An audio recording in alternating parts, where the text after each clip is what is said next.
हमारे माननीय भजनलाल शर्मा जी ने, हमारी सरकार ने पहले ही बजट में छोरा पैदा किया और अशोक गहलोत जी ने, माननीय मुख्यमंत्री थे, उन्होंने लास्ट के बजट में घोषणा की तो वहाँ छोरी पैदा हुई। क्या विकास की बहस में भी बेटा और बेटी में फर्क किया जाएगा?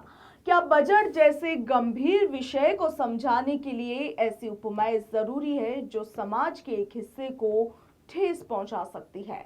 राजस्थान विधानसभा में बजट पर चल रही चर्चा के दौरान एक बयान ने सियासत के साथ साथ सामाजिक सोच पर भी सवाल खड़े कर दिए। वैर से बीजेपी विधायक बहादुर सिंह कोहली ने मौजूदा सरकार के बजट को युवा बजट बताते हुए उसे लड़की के जन्म जैसा बताया है, जबकि पूर्व कांग्रेस सरकार के बजट की तुलना लड़की के जन्म के साथ उन्होंने कर दी। हमारे माननीय भजनलाल शर्मा जी ने, हमारी सरकार ने पहले ही बजट में छोरा पैदा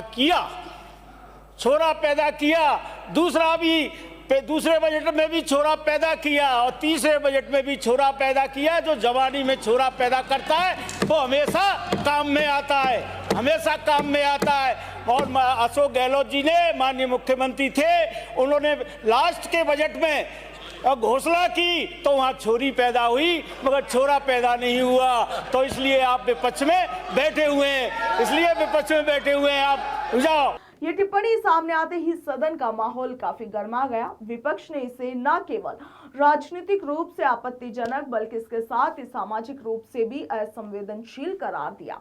नेता प्रतिपक्ष टीकाराम जूली ने तीखी प्रतिक्रिया इस पर देते हुए कहा कि आज भी यदि बेटा और बेटी के आधार पर तुलना की जाती है तो ये समाज के लिए काफी चिंताजनक संकेत है। इस दौरान उन्होंने ये भी कहा कि ऐसे बयान सदन की गरिमा और गंभीर बहस के स्तर को कम करते हैं। वहीं विधायक बहादुर सिंह कोहली ने अपने बयान का बचाव करते हुए इसे ब्रिज भाषा की अभिव्यक्ति बताया और इसके साथ ही कहा कि उनका आशय केवल बजट की गुणवत्ता और प्रभावशीलता से था।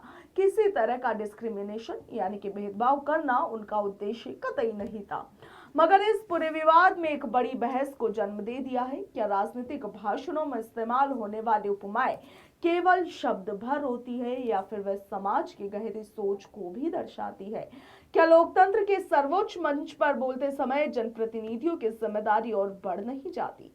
बजट पर चर्चा विकास, नीति और भविष्य की दिशा तय करने के लिए होती है और ऐसे में यदि शब्दों का चयन सावधानी से ना हो तो ये राजनीतिक मुद्दे से आगे बढ़कर सामाजिक संवेदनशीलता का प्रश्न बन जाता है।